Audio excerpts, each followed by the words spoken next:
Assalamualaikum semuanya. Apa kabar kalian? Semoga dalam keadaan sehat dan dilancarkan rezekinya oleh Allah. Amin ya robbal alamin. Dikisahkan ada seorang gembala yang mempunyai masalah dengan pendengarannya alias tuli. Meskipun tidak bisa mendengar sejak lahir, ia tidak pernah mengeluh dengan kekurangannya itu. Kegiatan sehari-hari pria tuli itu adalah menggembala domba-dombanya di bukit padang rumput yang tidak jauh dari rumahnya. Suatu hari saat sedang menggembala domba-dombanya, dia merasakan sakit perut. Ia sudah tidak kuat menahannya untuk buang air besar.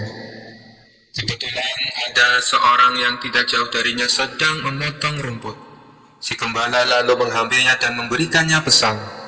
"Hai kawan, tolong jaga domba-dombaku ya, dan tolong awasi jangan sampai ada yang berkeliaran hingga tersesat. Aku akan pulang ke rumah sebentar untuk buang air besar," kata si gembala tersebut. Ternyata pemotong rumput itu juga tuli. Dia tidak mendengar apapun yang dikatakan si gembala. Pria pemotong rumput mengira kalau si gembala mau meminta rumputnya. Ia pun menjawab, "Enak saja, mengapa kau tidak mencarinya sendiri? Aku di rumah juga banyak hewan ternak yang harus diberi makan." "Sudah sana pergi, jangan ganggu aku," kata si pemotong rumput sembari menggerakkan tangannya. Dikarenakan sama-sama tidak bisa mendengar, si gembala mengira gerakan tangan dari pemotong rumput merupakan isyarat bahwa dirinya bersedia dan menyuruhnya cepat pulang. "Terima kasih kawan, kau benar-benar telah menolongku," kata si gembala. Ia lantas segera berlari pulang ke rumah. Setelah menuntaskan hajat buang air besar, si gembala kembali menemui pemotong rumput. Si gembala menghitung domba-dombanya dengan cermat dan jumlahnya masih lengkap. Dalam hati dia bergumam, sungguh luar biasa pribadi pemotong rumput itu. Ia benar-benar bisa dipercaya. Ia telah menjaga domba-dombaku tanpa mengharap ucapan terima kasih sama sekali. Sungguh pribadi yang luar biasa. "Oh iya, bukankah salah satu dombaku ada yang pincang? Lebih baik aku berikan kepadanya sebagai rasa terima kasih. Pasti akan menjadi makanan yang lezat untuk keluarganya," ujar si gembala. Dia lalu memanggil domba tersebut dan menghampiri si pemotong rumput. "Hai kawan, terimalah hadiah dariku karena engkau telah menjaga domba-dombaku," kata si gembala sambil menunjukkan domba pincangnya. Melihat hal itu, si pemotong rumput malah menjadi marah. "Dasar kurang ajar, aku tidak melihat apapun yang terjadi selama kau pergi. Kenapa kamu malah meminta tanggung jawab atas pincangnya kaki dombamu? Dari tadi aku sibuk memotong rumput dan sama sekali tidak tahu terkait kejadian yang menimpa kaki dombamu. Pergilah, kalau kau mendekat, aku akan memukulmu," ancam si pemotong rumput dengan emosi. Si gembala pun menjadi heran kenapa si pemotong rumput tiba-tiba marah kepadanya. Tidak beberapa lama kemudian, lewatlah seseorang dengan menaiki kuda. Tapi ternyata dia adalah seorang pencuri kuda yang telinganya juga tuli. Kuda yang dikendarainya adalah hasil curian. Si gembala lalu berteriak memanggil pria penunggang kuda. "Tuan, tolong katakan kepadaku, apa yang diucapkan si pemotong rumput ini? Aku ini tuli tuan, jadi aku tidak mengerti. Kenapa ia menolak pemberianku, malah marah kepadaku?" ucap si gembala dengan emosi. Pria pemotong rumput juga tidak mau kalah. Dia bicara dengan nada teriak kepada si penunggang kuda. "Begini tuan, dari tadi aku sedang memotong rumput dan tidak tahu apa-apa. Tapi tiba-tiba dia minta tanggung jawab atas pincangnya kaki domba miliknya. Jelas saja aku marah dituduh seperti itu," balas si pemotong rumput. Si penunggang kuda kemudian turun dari kudanya dan menghampiri mereka berdua. Dikarenakan juga menderita tuli, ia mengira si pemotong rumput dan gembala sedang memarahinya karena mencuri kudanya. "Benar kawan, aku memang barusan mencuri kuda, tapi aku sungguh tidak tahu kalau kuda ini adalah milik kalian. Maafkan aku kawan," kata si penunggang kuda. "Sudah aku katakan, aku tidak tahu apa-apa atas pincangnya domba orang ini," teriak si pemotong rumput. "Hai kawan, suruh dia jelaskan mengapa menolak pemberianku dan justru malah marah-marah, teriak si gembala. Iya, aku mengaku mencuri kuda, tapi aku tuli. Jadi aku tidak tahu siapa di antara kalian yang memiliki kuda ini, teriak si penunggang kuda. Di tengah-tengah keributan yang terjadi, melintaslah Abu Nawas. Di hadapan mereka kala itu, Abu Nawas sedang mengalami sakit gigi. Untuk menggerakkan mulutnya saja sakitnya bukan main, apalagi untuk berbicara. Ketika melihat kehadiran Abu Nawas, mereka mengira itu adalah seseorang sufi yang alim dan sakti. Sebab dari penampilannya, Abu Nawas mengenakan jubah layaknya ulama sufi terpandang. Si pemotong rumput lalu menghentikan Abu Nawas dengan menarik jubahnya. Ia berkata dengan nada berteriak kepada Abu Nawas untuk meminta keadilan. Tuan Sufi, tolonglah aku. Mereka berdua menuduhku melukai dombanya, kata si pemotong rumput. Si gembala juga berkata kepada Abu Nawas dengan nada teriak, wahai Tuan Sufi, aku hanya ingin memberikan domba, tapi dia malah marah kepadaku. Si pencuri kuda juga ikut-ikutan berteriak, Tuan Sufi, aku akui bersalah telah mencuri kuda mereka, tapi aku tuli jadi tidak bisa mendengar perkataan mereka. Aku tidak tahu siapa sebenarnya pemilik kuda ini, ucap si pencuri kuda. Mendengar pengaduan mereka dengan nada teriak, membuat sakit gigi Abu Nawas bertambah tidak karuan. Ia hanya bisa menatap tajam penuh amarah ke arah ketiganya. Mata hitam Abu Nawas menusuk tajam ke mata mereka bertiga secara bergantian. Ketiga orang itu mengira Abu Nawas sedang berusaha keras mencari petunjuk atas kebenaran dari situasi ini. Mereka bertiga pun mulai takut dengan sorot tajam mata Abu Nawas. Mereka takut kalau Abu Nawas akan menyihir mereka, atau setidaknya mengendalikan kemauan mereka.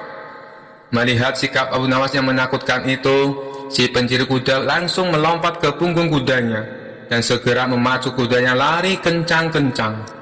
Begitu pula dengan si gembala, ia segera membawa domba-dombanya menjauh dari Abu Nawas. Sementara si pemotong rumput yang sedari tadi gemetaran segera mengemasi hasil sabitan rumputnya ke dalam karung dan mengangkatnya di bahu, lalu berlari menjauhi Abu Nawas. Setelah ketiga orang tersebut berlari karena ketakutan, Abu Nawas lalu melanjutkan perjalanannya. Ia berpikir dalam hati, kadang-kadang kata-kata tidak berfungsi apa-apa dan tidak terlalu berguna. Mungkin lebih baik orang tidak perlu banyak bicara. Kisah selanjutnya. Suatu ketika Abu Jahal yang merupakan tetangga dekat Abu Nawas sedang mempersiapkan pesta besar di rumahnya. Hampir semua kerabat dan tetangga terdekat diundang, kecuali Abu Nawas. Meski demikian, Abu Nawas tidak menaruh rasa benci kepada Abu Jahal, sebab ia tahu persis wataknya. Mengenai pesta yang akan Abu Jahal adakan tanpa mengundang Abu Nawas, sebenarnya hanya bertujuan ingin membalas dendam.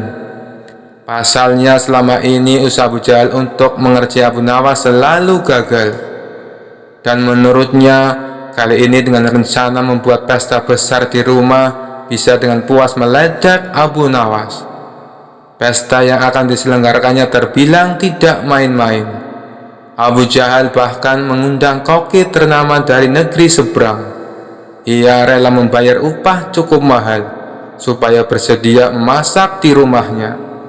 Tentu saja karena yang memasak adalah koki ternama, cita rasa masakan yang dibuatnya pastilah lezat dan menggugah selera. Kala itu Abu Nawas yang sedang duduk di depan rumah tanpa sengaja mencium aroma masakan yang begitu lezat. Betapa nikmatnya aroma masakan ini, apalagi kalau sampai memakannya, gumam Abu Nawas. Ia pun penasaran dari mana asal aroma masakan itu. Abu Nawas lalu berjalan menelusuri mencari asal bau masakan yang lezat tersebut. Dan ternyata berasal dari rumah Abu Jahal yang sedang mempersiapkan pesta. Melihat kehadiran Abu Nawas di rumahnya, terbesit di benak Abu Jahal untuk meledaknya. Tapi ternyata itu tidak jadi dilakukan, sebab Abu Jahal mendapatkan ide yang lebih konyol. Abu Nawas, ngapain kamu di situ? Teriak Abu Jahal. Abu Nawas yang sedang asik menghirup aroma masakan langsung kaget mendengar teriakan Abu Jahal. Tidak ngapa-ngapain Abu Jahal, sahutnya. Kamu jangan bohong Abu Nawas. Kurang ajar, kamu pasti sedang mencuri bau masakanku, timpal Abu Jahal. Namun Abu Nawas tidak menghiraukan Abu Jahal. Ia memilih balik ke rumah. Tapi ketika baru saja melangkah, Abu Jahal langsung menghalanginya. Tunggu, kamu tidak boleh pergi seenaknya. Kamu harus membayar bau masakan yang kamu curi, bentak Abu Jahal. Perkataan Abu Jahal ini sempat membuat Abu Nawas heran dan terkejut. Apa? Bayar?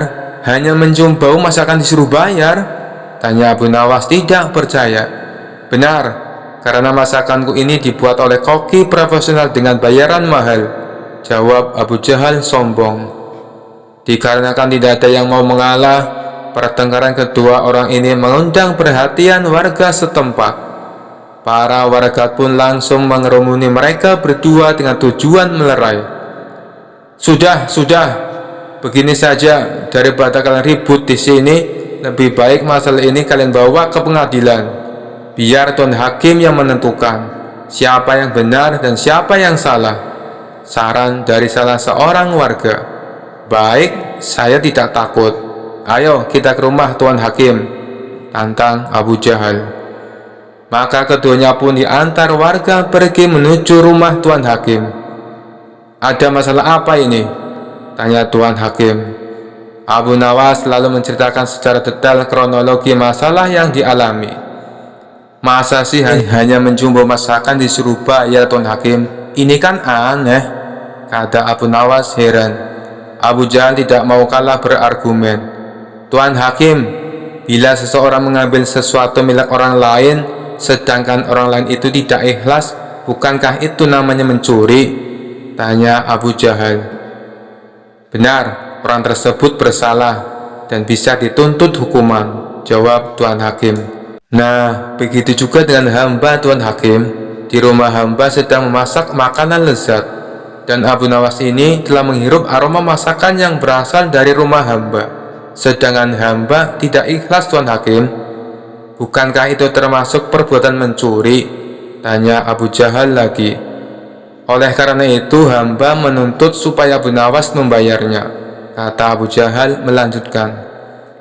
Ada benarnya ucapan Abu Jahal, tapi masa iya hanya gara-gara mencium masakan harus disuruh bayar, pikir Tuan Hakim. Sementara Abu Nawas melihat gelagat Tuan Hakim yang tampak kebingungan menangani masalah ini. Abu Nawas tahu kalau Tuan Hakim adalah orang yang bijak, tapi karena pintarnya Abu Jahal dalam mengolah kata, membuat Tuan Hakim jadi kebingungan. Begini saja Tuan Hakim, hamba mengaku bersalah dan hamba bersedia membayar, ujar Abu Nawas. Tapi Abu Nawas, apa kamu yakin? Tanya Tuan Hakim merasa tidak tega. Ya Tuan Hakim, hamba tidak keberatan, jawab Abu Nawas. Baiklah, Abu Jahal, berapa Abu Nawas harus membayarmu? Tanya Tuan Hakim. 100 dinar Tuan Hakim, jawab Abu Jahal. 100 dinar? Yang benar saja kamu, tanya Tuan Hakim terkejut. Hamba serius Tuan Hakim, masakan yang baunya dicium Abu Nawas itu hidangan yang mahal. Belum lagi koki yang masak sengaja didatangkan dari negeri seberang. Bayarannya sangat mahal. Jadi wajar kalau hamba menuntut ganti rugi 100 dinar, balas Abu Jahal. Bagaimana Abu Nawas? Apakah kamu bersedia? Tanya Tuan Hakim kepada Abu Nawas. Dengan tersenyum Abu Nawas menjawab, hamba bersedia Tuan Hakim, tapi hamba minta izin pulang ke rumah untuk mengambil uang 100 dinar, pinta Abu Nawas. Abu Nawas lalu dipersilakan pulang untuk mengambil uangnya. Kena kau Abu Nawas, kali ini aku berhasil mengerjaimu dan aku juga mendapatkan uang 100 dinar, kata Abu Jahal dalam hati penuh kegirangan. Tidak berapa lama kemudian Abu Nawas kembali dengan membawa uang 100 dinar. Tuan Hakim, kantong yang hamba bawa ini isinya koin emas berisi 100 dinar. Tapi sebelumnya hamba ingin memperlihatkan kepada Tuan Hakim supaya benar-benar percaya kalau uang di dalam kantong ini berjumlah 100 dinar, tutur Abu Nawas. Abu Nawas lalu memberikan kantongnya kepada Tuan Hakim dan disuruh menghitung jumlahnya. Setelah selesai menghitung, Tuan Hakim pun mengembalikan kepada Abu Nawas. Benar Abu Nawas, uangnya berjumlah 100 dinar, ucap Tuan Hakim. Kemudian Abu Nawas menggoyang-goyangkan kantong tersebut hingga terdengar suara gemerincing kepingan uang yang berasal dari kantong miliknya. "Hai Abu Jahal, apakah kau mendengar suara kepingan uang ini?" tanya Abu Nawas. "Ya, aku mendengarnya. Sini, berikan uangnya padaku," pinta Abu Jahal tidak sabar. "Bukannya barusan aku sudah memberimu, kenapa malah minta uang ini?" ujar Abu Nawas. "Mana, sepeser pun aku belum menerimanya," protes Abu Jahal. Agar keributan tidak terjadi lagi, Tuan Hakim lalu menengahi. "Maksudnya bagaimana Abu Nawas? Aku tidak mengerti," tanya Tuan Hakim. "Begini Tuan Hakim, yang hamba curikan bau masakan, bukan masakannya. Jadi hamba membayarnya pakai suara duitnya saja, bukan duitnya," kata Abu Nawas menjelaskan. Mendengar itu, Tuan Hakim pun manggut-manggut membenarkan ucapan Abu Nawas. "Bagaimana Abu Jahal? Apakah kau keberatan?" tanya Tuan Hakim. Abu Jahal hanya terdiam. Ia tidak menyangka Abu Nawas bisa sampai secerdik itu. Dia pun kecewa karena gagal mendapatkan uang 100 dinar. "Baiklah, aku rasa kasus ini sudah selesai dan ditutup," pungkas Tuan Hakim. Lagi-lagi Abu Jahal kalah oleh Abu Nawas. Kisah selanjutnya. Tidak seperti biasanya, di istana Raja Harun al-Rasyid terlihat ramai banyak tamu berkumpul. Ternyata ada pertemuan para ulama bersama Baginda Raja.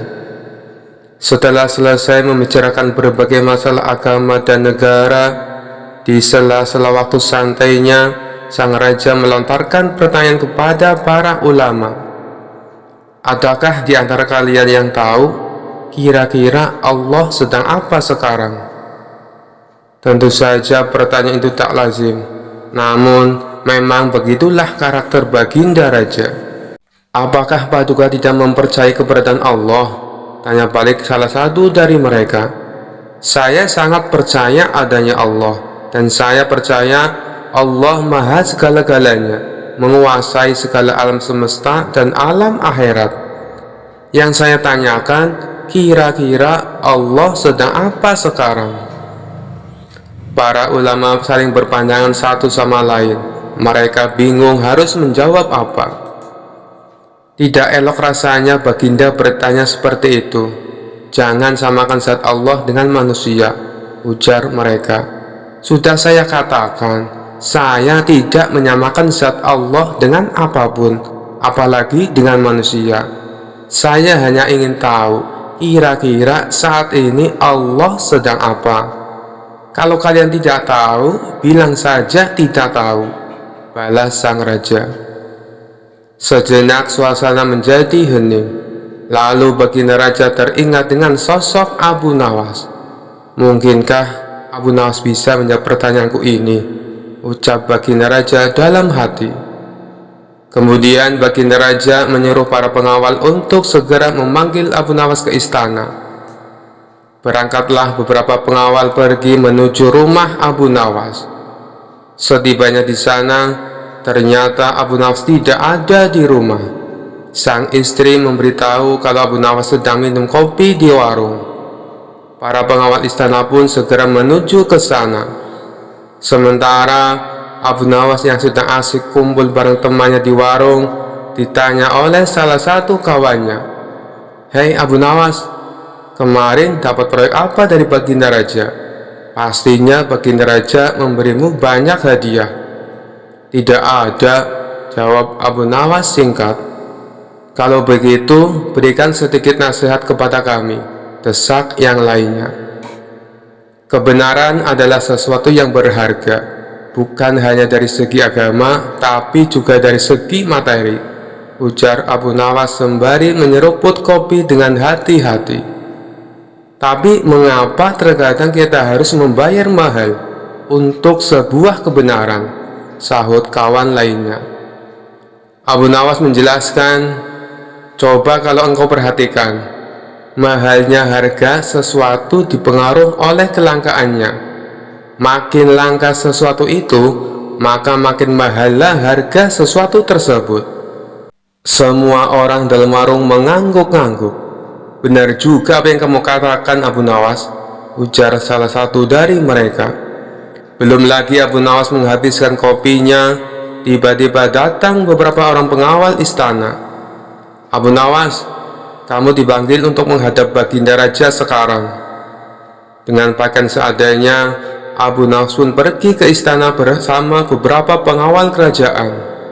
Setibanya di istana, terlihat tampak beberapa ulama sedang berkumpul.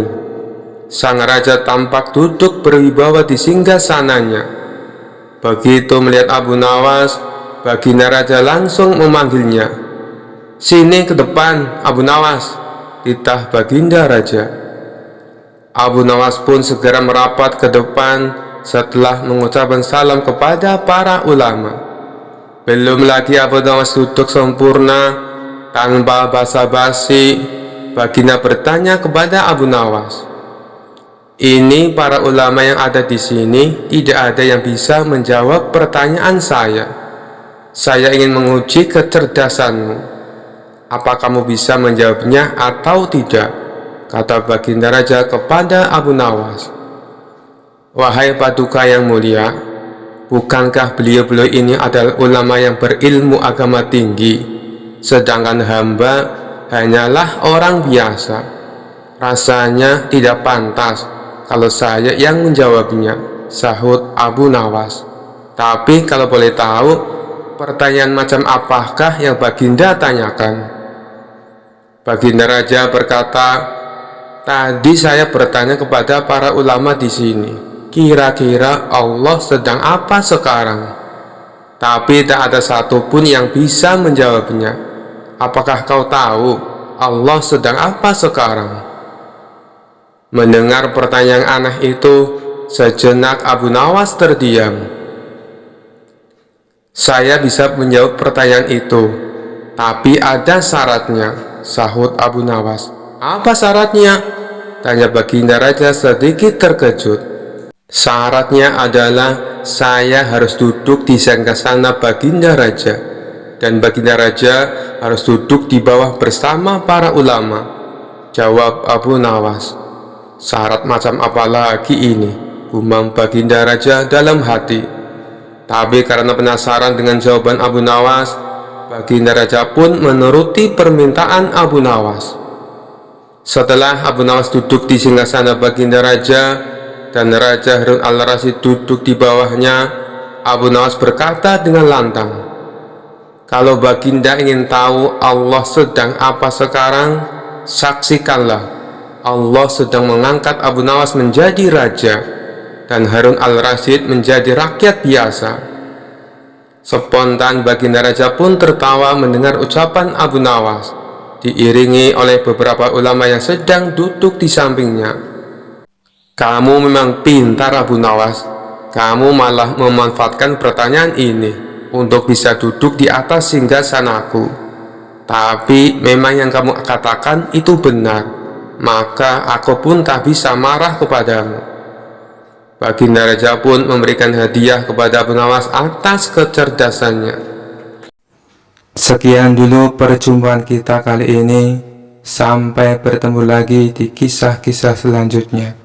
Terima kasih yang sudah subscribe dan setia menonton channel ini. Wassalamualaikum warahmatullahi wabarakatuh.